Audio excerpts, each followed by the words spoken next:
В очередной раз это я.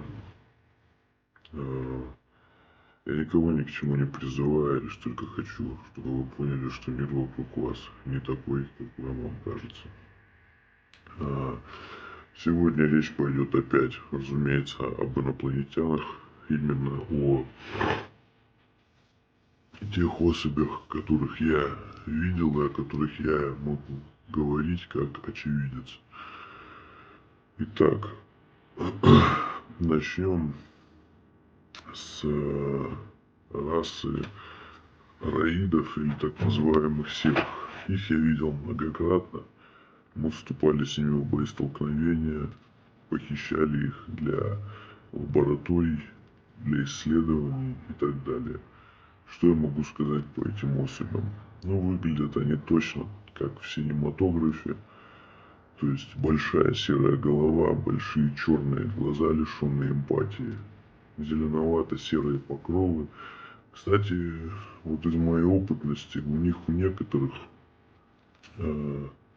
глаза были не черные безжизненные, а желтые, вот, наполненные как будто бы вот янтарем или вот цвета меда, вот, ну, что-то в этом духе.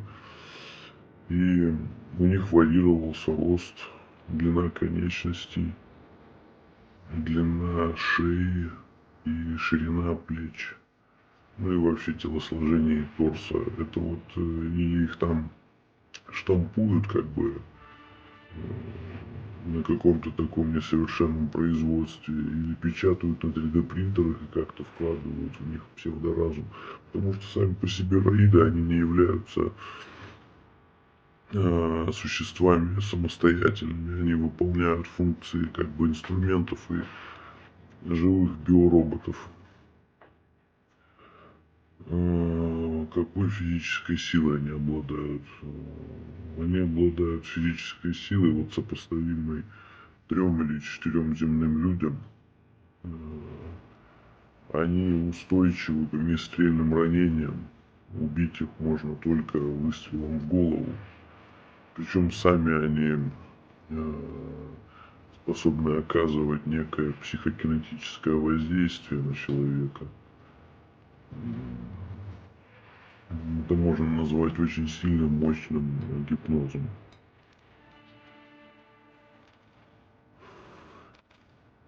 Ареал их расселения, вот, допустим, они есть в горных районах Азии, в США, в России, встречаются крайне редко. И в основном это вот район Алтая и Северного Кавказа. Что касается других особей,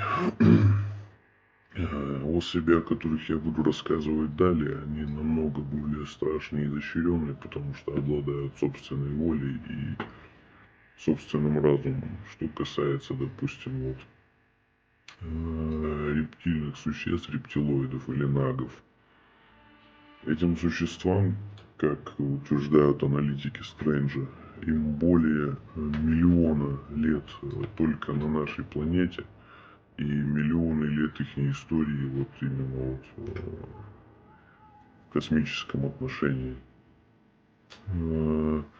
То высокие 2 или 2,5 метровые, а некоторые особи достигают и 4 метров в высоту, прямоходящие рептилоидные существа, больше похожие на крокодилов с вытянутыми мордами, вытянутыми челюстями, желтыми или зелеными кошачьими глазами, и каким-то своим воздействием они способны подавлять волю человека. Когда мы проходили инструктаж и тренировались в борьбе с этими существами, все мы проходили психоэмоциональную обработку. Очень серьезную. Мне просто очень тяжело об этом вспоминать. Ну, чтобы противостоять этому гипнозу. Но 50 или даже, может, 60% наших сотрудников, они не могли устоять перед вот этим психокинетическим воздействием. Кстати говоря, если быть более конкретным, На просторах интернета гуляет фильм короткометражный, он называется «Ракка». Вот в этом фильме с точностью в 90% показаны вот эти вот существа. И то, что они сделают с нашей планетой, если мы не очухаемся в один прекрасный день. Если мы не начнем противостоять своим «я», своим разумением, своей волей вторжению этих существ. Кстати, тоже интересный факт. В этом фильме снимается Сигурни Вивер, и она же снимается в фильме «Чужой» во всех его частях.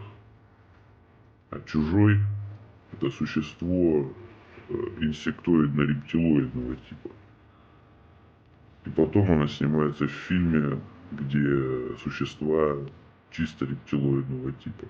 Вот спроста это, неспроста, я не знаю, но те, кто снимают фильмы, те, кто принимают законы, те, кто платят деньги под эти фильмы, это люди все осведомленные.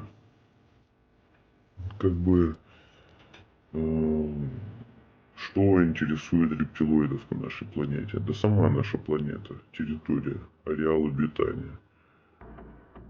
Если, допустим, раидов их интересуют там ресурсы, генные технологии, биотехнологии, как бы такое, то рептилоидов интересует чисто наша планета. Они существовали на нашей планете миллионы лет назад. Не миллионы, а около чуть более миллиона лет назад. Это еще в ту эпоху, когда, допустим, на Земле зарождалась рептилоидная жизнь, а потом это все шлепнулось метеоритом. Ну, поверьте мне на слово, если бы метеорит не упал и не погасил их еще тогда, здесь они бы эволюционировали и составляли бы конкуренцию человеку.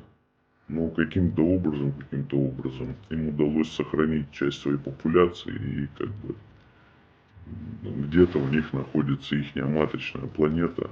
Но об этом, к сожалению, мы не можем сейчас говорить, потому что, я вообще об этом говорить не могу, потому что я не в курсе. Я не астроном, я бывший военный, которому Стрэндж спас жизнь. Сейчас я живу более-менее спокойной жизнью, немножко с дневными прогулками, у меня проблемы из-за лица.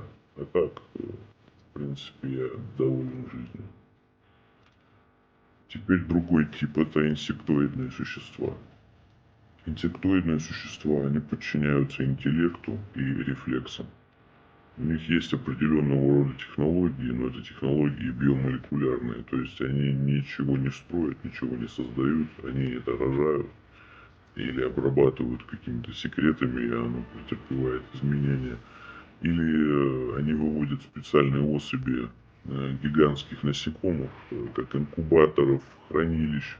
У них есть насекомые, которые способны вырабатывать холод и для хранения, там, допустим, их там пищевых запасов, которые могут вырабатывать тепло там для уничтожения или там для термической обработки, чего бы то ни было. Насекомые у них есть, которые по прочности превосходят платину или там, допустим, титан. Как бы у них биомолекулярные технологии, но опять-таки на нашу планету они попали случайно, и тоже давно. Это была астероидная бомбардировка планеты, и на одном из астероидов были вот споры. Извиняюсь. Споры этих существ и их не споры, а их биоматериал, который вот как бы смог размножиться в условиях нашей планеты. Сейчас они живут также в горных массивах под землей.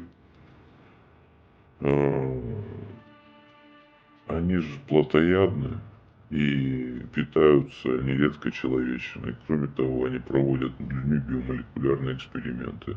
У нас было предписание совершать суицид в случае возможного пленения этими существами, потому что они могли воздействовать на мозг и головную кору, делая из сотрудника что-то типа живой куклы, которую они могли заслать в аналитический центр там, с совершения подрыва или еще чего-нибудь, убийства. Ну, как бы у них тоже есть варианты воздействия на людской разум.